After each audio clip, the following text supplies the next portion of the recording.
Coach, congrats on the win. Butler made it tough early. How'd you like how your team responded, and are you encouraged a week out from the postseason? I thought the first half was not very encouraging from a defensive standpoint. To give up as many open threes as we did. Second half, I thought our defense was much better, and our ball movement was much better. But Monday night, obviously our defense is going to have to be a lot better than it was today for us, against Marquette. A pair of double-doubles today from two freshmen.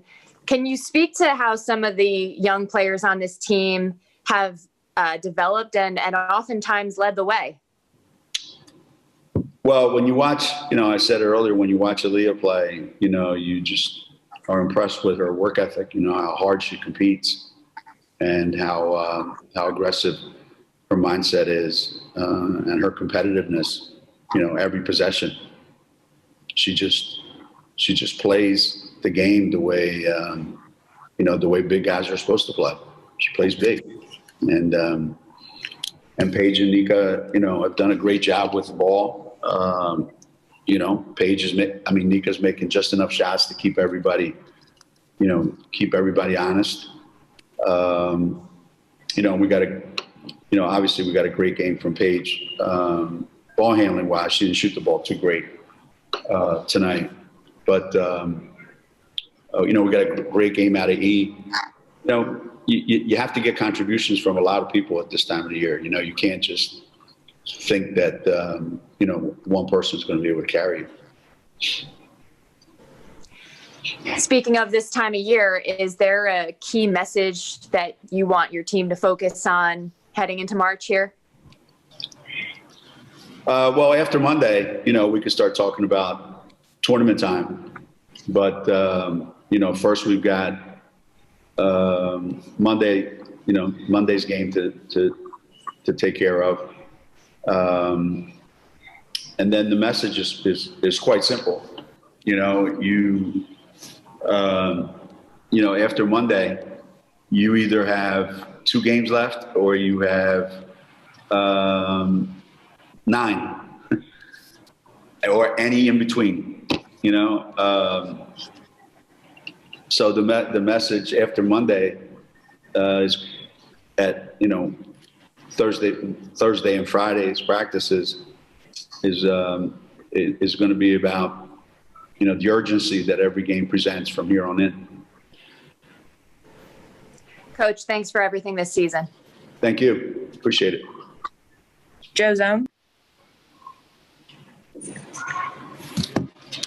Geno, I need a defensive lesson. When a team is scoring unusually more baskets than they might score and they're way above their numbers and averages, at halftime, do you go in and change your defense, or you just kind of let the percentages play out, knowing that they're going to come back to the pack?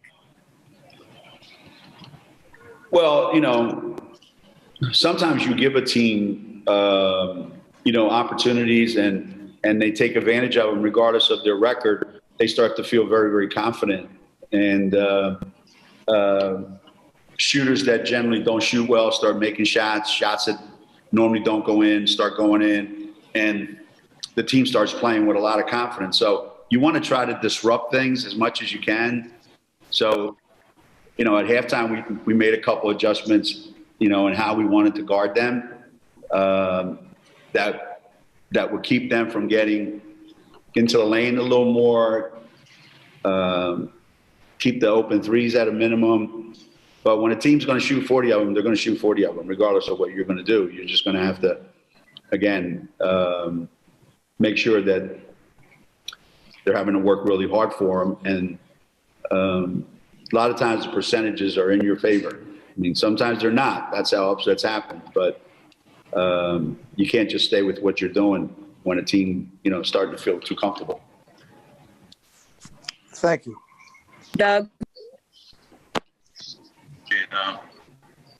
When you look at Aaliyah, just kind of big picture, your rotation, I mean, what is if she's playing like today? What does that do for you guys to add that element to your lineup, especially off the bench? Well, Aaliyah today played the way she normally competes. Some days it's more pronounced than others, but you saw the real Aaliyah Edwards today, because that's who she is. That's her as a competitor. So she gives us a dimension that we didn't have last year, and she gives us a presence that we didn't have last year. So it makes it makes winning games a little easier when you've got somebody that's going to work that hard, at both ends of the floor.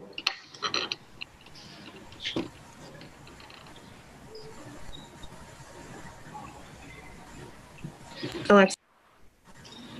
Yes, this is Mark Ambrose. I just want to make sure that you got my Butler UConn women thing that I filed in. Nope.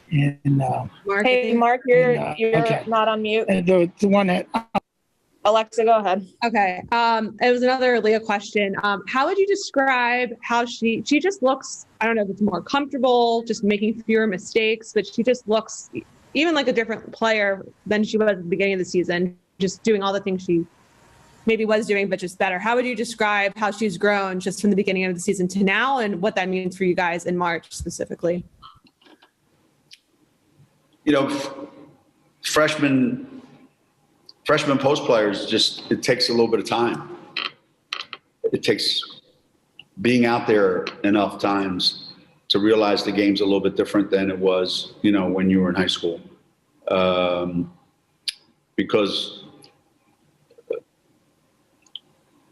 the people they're playing against are more their size and their aggressiveness and their ability to contest what you want to do. Whereas in high school, you may have dominated easily. And the guards game is pretty much the same. You just have to either know how to play or you don't. But for big kids, it just takes a little bit of time. It takes time to get comfortable, with the physicality of the game and what's going on and how hard you have to work. I would have been shocked if after all this time, Aaliyah was exactly where she was, in November and December. I would have been shocked, but I'm not surprised by what she's doing. And, going into March and the teams you're going to have to beat, you're not going to beat them just standing out there shooting jump shots. That's for sure. So if you're saying that, hey, every night we're going to get a game like this from Aaliyah, then I would tell you we're going to be really, really hard to beat if that's the case. Carl? Geno, considering all the great guards you've had the past 3 decades, for Paige Behrens to come in and set a single game record for assists in her freshman year, with only 1 turnover, by the way, with the 14 assists, what does that say about her? And second part of a question, with everything that's going on with COVID and scheduling, this is 20 wins for 28 years in a row. Just your thoughts on that. Yeah, 20 wins. That used to be the standard. Remember, if you could win 20 games, you were a hell of a team. If you could win 20 games, and if you could win 20 games consistently, then you were a great program. So the consistency over the last 30 some years is what's most remarkable to me. And especially in a pandemic year like this year, when so much was upside down, for us to still be able to put ourselves in that situation, it speaks volumes to our staff, our players over the years, and the culture that we've built here. As far as Paige is concerned, Paige is a pass-first guard. And we, to your point, we've certainly had our share.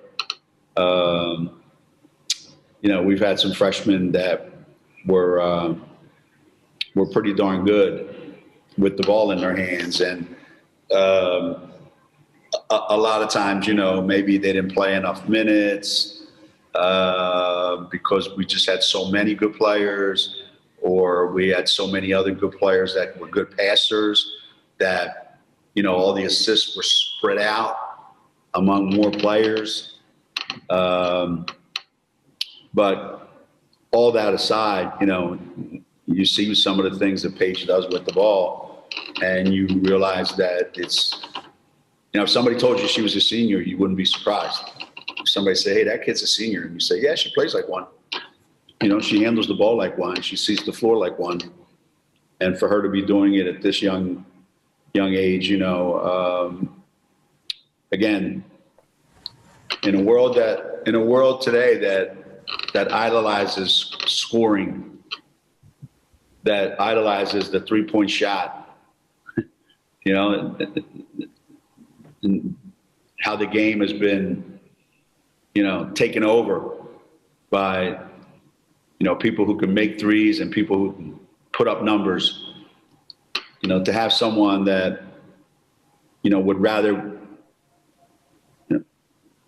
pass it to you and you score than they score. That's truly, enjoyable to watch. And it's, it's kind of really old school, to be honest with you. It really is. Thank you. We'll go to Charlotte and then Mike. Hi, Geno. We've talked about kind of Paige hitting that freshman wall, but I was curious what you saw from Aaliyah on that, or if that's something you saw. I think she had mentioned that she might have hit it like December, January, and just in terms of putting pressure on herself. Who's that? Aaliyah, sorry. Oh. Yeah, Aaliyah is the worst thing that you can be when you're a player. She overthinks things. And I think early on, she was just too busy thinking, too busy overthinking and not playing. And, when your mind is working that hard, you get mentally tired, physically tired, and you just stagnate.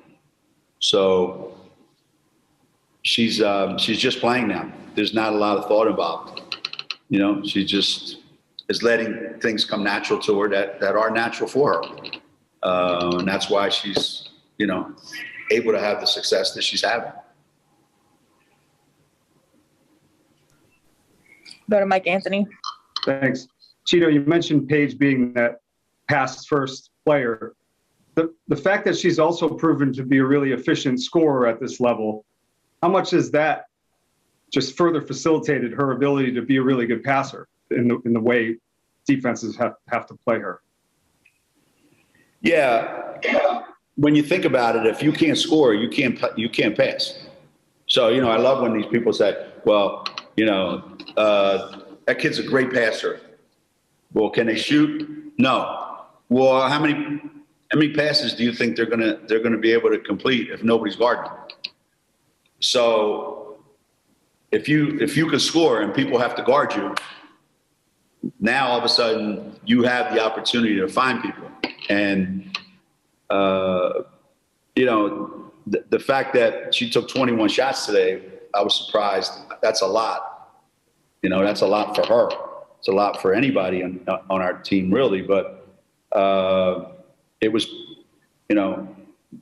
shots that you're supposed to take.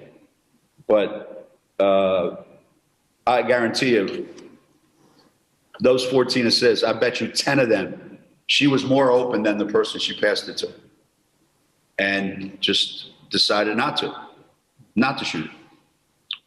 So the biggest part is the mindset.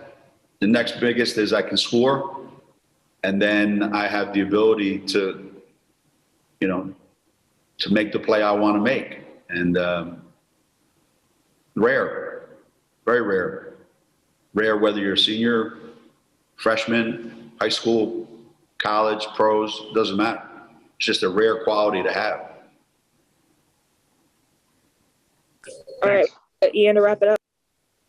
Coach, can you talk about Renee Montgomery becoming a co-owner of the Atlanta Dream? Yeah. I got a text from her the other night, and she said, big news coming tomorrow. And I'm like, the hell? And I said, what's that all about? She said, well, when I announced my retirement, I didn't tell you beforehand, and you were mad at me, so I'm telling you ahead of time. I said, telling me what ahead of time? So she told me the news, and I was really, I was just so proud of her. And I told her that. I said, it's just, you know, Renee, from the minute you meet her, from the minute she stepped on campus for her recruiting trip, you just know that this kid has got all the things that you need to go do whatever she wants to do. Whatever I want to do, I'm going to be able to do it, including, you know, tell President Obama, you know, let's go and, you know, let's go play if you think you can beat me. So for her to be in that situation, to put herself in that situation, and for the other owners to have the kind of confidence that they had in her, I just think that's the future of where these players are going. I think Renee is only the first of players getting involved at that level. You know, everybody always talks about former players becoming coaches. And maybe that was the old model. Now, former players have higher aspirations than coaching. I don't blame them. I mean, but they have their sights set on much bigger things. And I think that Atlanta Dream franchise went from a disaster from who their owner was before in so many ways to they've upgraded 1,000% with this ownership group and by adding Renee.